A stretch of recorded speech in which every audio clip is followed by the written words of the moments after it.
What up, YouTube? Welcome back to the Joe McFo Show. My name is Jordan, for those of you who do not know, and I am a concept artist and visual development artist working in the TV, animation, and video game industry. Now, for this video, I wanted to talk about something that's sort of adjacent to the last video I did, and that's talking about perfectionism. For those of you out there who are artists, I'm sure that many of you have been plagued by this fear of perfectionism.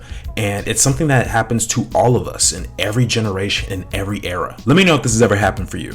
Let's say you're drawing something and you can't get the right pencil stroke, or maybe you're painting something and you can't match the right color that you want, or maybe you're trying to do some public speaking and the right words just won't come out of your mouth. Regardless of your scenario, we are plagued with this desire to always be perfect. Here's the unfortunate truth. As an artist, we tend to base our value and our livelihoods off of the opinions of other people. If no one buys your artwork, or if no one seems to appreciate it whatsoever, no one's gonna wanna buy it, no one's gonna wanna hire you, and because our self-worth tends to be tied to the creative outlet that we've chosen for our lives, it can become very discouraging when bad things happen. And I think it tends to be even worse for artists because usually there's an emotional component to the artwork that we create. It's not the same as being a mathematician where the answer is just right there, or a physicist or a doctor. You either save a life or you don't, right? But with artists, there's so many subjective opinions about it, and it can be hard to figure out who to listen to and who not to listen to, including your own voice. Even if you're posting on something like TikTok or Instagram, there's a really big difference between getting 1 like and 5,000 likes. The core issue is that artists tend to tie their self-worth and their self-image to the work that they create. It's sort of like that thing Erykah Badu said. Now keep in mind that I'm an artist and I'm sensitive about money. Yeah, that. Let me give you a couple of signs to help you determine whether or not you are a perfectionist. You are highly self-critical and self-conscious of your mistakes. You aim to be the best at everything, and there's no room for any sort of slacking or room for improvement. You always have to be number one. You spend large amounts of time perfecting things at the expense of your own health. So maybe you're not eating properly, maybe you're not exercising, maybe you're not sleeping properly, maybe you're even neglecting personal relationships. You set absolutes and there's absolutely no gray areas. You are your own worst critic and you beat yourself up over the smallest things. You fear criticism and negative feedback because of a fear of failure. You only care about the end goal and never the journey itself. You hide your flaws to give others the impression that you indeed are perfect. Spoiler alert, you're not. You never achieve your own goals because you're not ready. Many times these types of habits can form because of some of the things that we experienced in our childhood. Maybe we were overly criticized as a kid, or maybe something happened to us that was incredibly embarrassing in a public setting and it scarred you emotionally. And over time, this negative perception of ourselves merged with our creative outlet to do art and to create something out of nothing. And now suddenly you have the uncontrollable desire to be perfect. Why are we so afraid of failure? In my opinion, it's because we're ashamed. We feel guilty. Sometimes it feels deeper than just the potential loss of a job or even your reputation, but there's an identity crisis that happens. There's a new word I learned called that word, which means persistent and irrational anxiety about failing to measure up to the standards and goals set by oneself or others. Failure feels like rejection. It clashes with our natural human desires to be liked or to be loved or to feel appreciated and valued. A simultaneous thought is we don't want to disappoint the others. Speaking of others, this is why we need to be really careful about what we ingest when it comes to things like social media. You don't know how bad it can be for your own psyche to start comparing yourself to other people that you see on Instagram and TikTok and YouTube and whatever. There's been plenty of times where I have felt down and out because of something a professional artist who's been working 30 years longer than I've been alive is able to do, and I'm not able to do it. We don't really see all the stuff that goes on behind the scenes. People are only advertising their best work on social media. They don't really talk about the bad days. They don't show the mistakes that they make because that's not something they want to portray themselves as being. They want to oftentimes show themselves as these perfect creatures. And sometimes we're so gullible that even if we consciously know that they're not perfect, subconsciously it tells us Yeah, they are. Everything that they put down is perfect. Everything that they say is immaculate, and there's no room for improvement for this person. I can never reach that level. And you end up going into this cycle where your negative feedback becomes even louder than your positive feedback. I know this for myself. I could have 10 compliments from people throughout a day, but if I hear one negative thing, sometimes I get thrown into a spiral of just doubt and confusion and feeling insecure, and it's really toxic. You should not let someone else's work or someone else's life make you feel bad about your own life. Their path is theirs and your path is yours. You should not be comparing yourself to other people. Now, does it mean we can't learn things from other people? Of course not. We can always learn, we can always grow, we can always strive to do better. But to say that your life is worthless because one person is able to accomplish one thing and another person is able to accomplish this and you're not able to do that yet, doesn't mean that you should look at yourself as worse off than the next person. Here's the reality, guys. We only have a single life to do whatever it is that we want to do. Now, I know everyone out here watching this video has dreams, has goals. Some of you want to have your own TV show, like myself. Some of you want to create your own comic book. Some of you guys want to have a franchise that's as big as Star Wars or Harry Potter. Some of you guys want to be basketball players or win Grammys, or maybe just even being a solid parent to your child. But whatever path you want to take in life, you have to recognize that this is the one shot you have. So you might as well go for it. And don't let perfectionism get in the way of you pursuing your dreams. Now, I have a theory, and it relates back to that word that we learned about earlier. Adichophobia, that one. Now, the feeling of being scared to take new risks actually leads to something else, and that is not just the fear of failure, but the fear of success. When you are so wrapped up in your negative emotions all the time, we end up creating a block for ourselves where we almost create our own comfort zone out of the fear of success. Mark Zuckerberg said, in a world that's changing really quickly, the only strategy that is guaranteed to fail is not taking risks. You know, one of the things that I personally fear? I fear waking up at 75 years old, grandkids playing on the floor, me sitting in my rocking chair, and I'm looking at the sunset and looking back at my life and saying, wow, I wish I had done this when I was 30. I had every ability, I had every reason, I had all the skill, I had all the knowledge to pursue this path. But because of my own personal fears and letting other people get into my head, I did not do it. And now I'm sitting back looking at a life that was average. Now, I'm not saying there's something wrong with an average life. What I am saying, though, is there is a problem when you stop yourself from achieving the things that you want out of life. Some of us have dreams of reaching the stars, but we never walk out into the front yard. And the secret behind all this is you have to simply believe that you can do it. If you don't even start there, then why would anyone else believe you?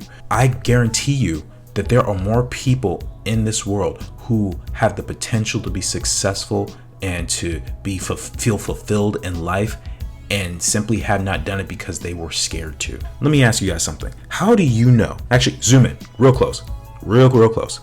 How do you know that your failure is not going to lead to something better in a short time? How do you know you're not on the brink of discovering something or accomplishing something really major in life? This is where risk and experimenting comes along, because with failure comes experience. And with experience, you have knowledge. And then with that knowledge, you can move forward to accomplish the things that you have set out to do. And chances are, if the lesson's big enough, you won't repeat those same things ever again, because you know full and well that that led to a negative path. So I've been getting into a lot of books lately. I've been getting to a lot of sort of self-help and trying to figure things out and learning sort of the mindsets that help make people really successful in life. And so I have these two books here that I've been reading: Think and Grow Rich and Success Through a Positive Mental Attitude, both of them by Napoleon Hill. And one of the things that he said was, your only limitation is the one you set up in your own mind. Now, I don't know if that was quoted in either of these books, but I do know he said it. Let me give you a couple of stories about failure while we're on this topic. Now, many of you know Kobe Bryant as one of the greatest basketball players who ever stepped foot on a court. He's won so many awards and he's been recognized heavily by his achievements, especially if you, like me, live in LA. You will see murals and artwork, Kobe Bryant t-shirts, jerseys, almost every other block. People are repping Kobe Bryant. But one of the things that most people do not know is that he also has the record for the most missed shots in the NBA. Now, to some of you, that might be pretty surprising. How could Kobe be such a great player and yet miss so many shots, more than anyone else in the NBA? It's because he tried. It's because he put out the effort and the drive, and he gave himself an opportunity to fail, to take those risks. He could certainly have been a mediocre player if he very well wanted to. And I'm sure he would have been fine to play a couple seasons and retire and have his happy life, but he wanted to be the best. And so by taking all of those shots and risking all of those air balls and bricks and getting blocked and failed attempts at getting to the rim, he ended up becoming one of the most memorable and legendary figures in NBA history. Rest in peace, Kobe. Let's talk about another one. Phineas and Ferb is a beloved Disney show. It is one of my favorites. I enjoy it every single time I watch it, and most of my friends also grew up on this show. But what many do not know is that that show was actually created in 1993. The show did not get picked up until 2008, and the creators Dan Povenmire and Jeff Swampy Marsh had to pitch the show for 15 years. I actually had a chance to talk with one of the creators years ago, and he told me that he's actually thankful that it took them a while to get their show picked up because it actually led to more success. And he said it simply wasn't the right time. 1993 was not the era of Phineas and Ferb, but 2008 and beyond was. And now it is the longest running animated Disney show of all time. And they're still getting recognized for the work that they put in years and years later. Michael Jackson's faced significant failures. Some of you guys may know about this album right here, Off the Wall, released in 1979. It's personally one of my favorites. It's got Rock With You and Off the Wall and Don't Stop Till You Get Enough and all these fantastic songs. But one of the things that bothered Michael Jackson at the time of the album's release is that in 1980, he was incredibly disappointed that he only received a single Grammy Award for Best Male R&B Vocal Performance. And he was so disappointed by that outcome that he said it was totally unfair that it didn't get Record of the Year and it can never happen again. Do you guys know what album he released right after that, just 2 years later? Yeah, Thriller, the greatest selling album of all time, and it has held that record for 40 years now. I'm not trying to inundate you with all of these different success stories. What I am trying to tell you is that every single person I mentioned here has experienced some form of failure, but it was also necessary for their growth. If it wasn't for the failure of Off the Wall, we wouldn't have Thriller. And if it wasn't for the failure of all those missed shots that Kobe took, we would not know him as the legend that he is today. Now, I will say that in my mind, there is a big difference between failure and defeat. Failure is a setback. Defeat is quitting or giving up. If you can look at it that way, I think it'll really help. Because if you have a failure, a failure is basically the equivalent of having a bad day. If you have a bad day, accept it, sit in it for 20 minutes, go take a shower, go work out, get the stress off, but then get back up the next day. Defeat is something that's incredibly difficult to come back from. As a matter of fact, it might be near impossible to come back from because you've already told yourself that you won't go any further than you already reached. The good news is that you can decide what failure looks like to you. Just because someone else thinks you failed, or even a whole society or community thinks you failed, it doesn't mean that you failed until you tell yourself that. Now, just so you know, guys, I'm making this video because I think it'll benefit all of you, but I'm also making this video for myself. It helps me a lot to really get my thoughts out there and to really say these things, because later on I watch my own videos, and just today I watched a video that I did on motivation, which you guys should also watch. But it really helped me because I remembered saying those things. I remember recording and all the hours I spent editing that video, and I don't want to let my own self down. How could I look at a video that I did just a few months ago and then sit here and say, well, I'm gonna throw all that out the window? That would make me a fraud, and I don't want to be a fraud. The way I try to look at it now is failure produces two paths. We have the path to success, or we have the path to despondency and depression and a really sad life, basically. Now, I already said that I'm done with telling stories just a second ago, but I'm changing my mind. I'm actually gonna tell you one more story, but it's not about any major basketball star or music star or anything like that. This is gonna be a story about me. A few years ago, I finished college. I went to RISD, or the Rhode Island School of Design, and I was incredibly excited to get out in the workforce and work in animation because I've had that dream since I was 6 years old. As I graduated and I saw all my friends packing up, leaving to go move to these different cities where all these studios were, whether it be LA or maybe Florida or New York, or some went to Texas, some of them started their own businesses. A lot of them were working for really highly sought after companies. And I sat there in my room watching all this happen on social media, scrolling on Facebook. Wow, so-and-so just got a job at Titmouse. Whoa, so-and-so just got a job at Netflix. So-and-so just got a job at Cartoon Network. And over time, it started to really get to me. And so I decided to take a trip to San Francisco to visit a friend of mine. I was introduced to a school out there called the Academy of Art University, and I saw the artwork on the walls of one of the floors in their game department, and I was absolutely floored. And I said to myself, I am not capable of producing this level of work right now. And I decided to go there for grad school. Now, the thing is, this is like 2 weeks after I graduated. So if I had graduated in June, this is me in July talking about this a month later. And I decided I want to go out for grad school. And it was such a challenge for me to move because San Francisco has the highest rent in the country, if not the world. And I had $300 to my name. And so when I moved, it was a scary feeling. I remember being picked up by my friend, having to sleep on couches. Another friend of mine bought me a couple of nights to stay at a hostel, and I was literally waking up at 6 o'clock in the morning, 7 o'clock in the morning to go to class, attend class, then go back to a hostel where I'm surrounded by people I don't know trying to do my homework. And all the while, I kept getting reminded of the fact that my last 4 years in my undergrad was essentially a failure because I didn't reach the goal that I had set out for myself. Fast forward about 2.5 to 3 years later, I graduated near the top of my class, and I ended up creating some of the best artwork, if not the best artwork that I had ever created in my entire life. Now, that was all back in 2017 when I decided to move to San Francisco. Now, looking back 5-6 years later, things have shifted quite a bit. And what I saw as a failure was actually one of the biggest moments of growth for me. And I look back at that time fondly because I know that I can handle tough situations. I know that despite my outer circumstances, that I'm not going to allow that to deter me from the path that I've set out for myself. But it doesn't make you less valuable of a person to struggle or to not produce something that you're not as happy with. It just means that you're human at the end of the day. Not everything needs to be perfect because sometimes perfection lacks character.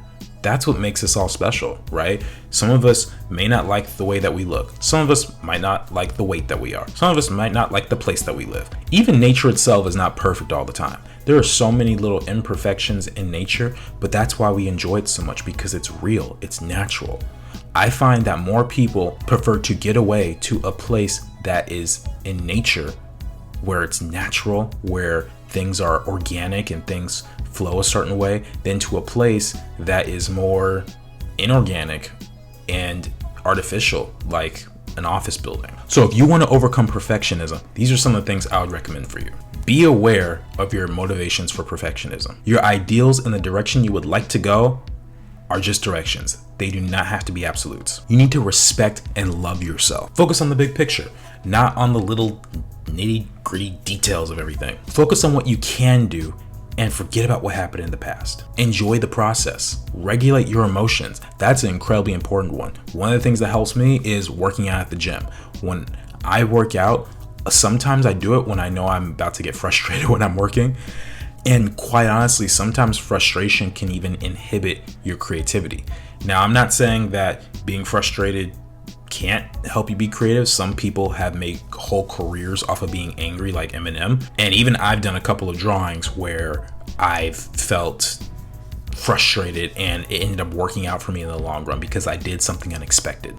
But the only thing about that is that, in my opinion, it's not very sustainable. And I think it'd be better off to find another solution for you to create your work than to just be angry. Just like Zuko, when he was trying to teach Aang firebending, he had to relearn how to firebend and look at it from a totally different perspective because he had used anger to fuel his bending this whole time. And now he's coming at it from a place of peace and understanding and being comfortable with who he is. And finally, celebrate your victories, even if they're small. You finish a painting, go celebrate. You finish a drawing that's really cool, or a page of a comic, go celebrate. You finish editing a YouTube video, go celebrate. You could best believe that as soon as I'm done editing this video and posting it, I'm going to be eating a vegan cookie. Many of us who are destined to do excellent work achieve very little because we attempt very little. In my opinion, no one on this planet needs to remain in constant despondency and in a helpless state of existence. We can only reach the standard that we ourselves set. There's going to need to be effort. There's going to need to be self-sacrifice. There's going to need to be self-denial. But at the end of that road, by the time you break down one barrier of discouragement, you will find a pathway to courage and motivation and the ability to move forward in the right direction. You have the ability to turn your hindrances into your helpers if you allow them to. So that's why you guys have to set your mark as high as you possibly can. And if you shoot for the stars and hit the moon, I'd still say that's a pretty good deal. Anyway, guys, that is all I gotta say for this video. Thank you so much for watching. If you'd like to see more content from me, please like this video, share, subscribe to the channel because I'm gonna be posting a lot more content. And also, if you're around, please join my live streams. Right now, they're on Sundays at 6 p.m. Pacific time. And the last thing I'll say, go be a failure. Peace.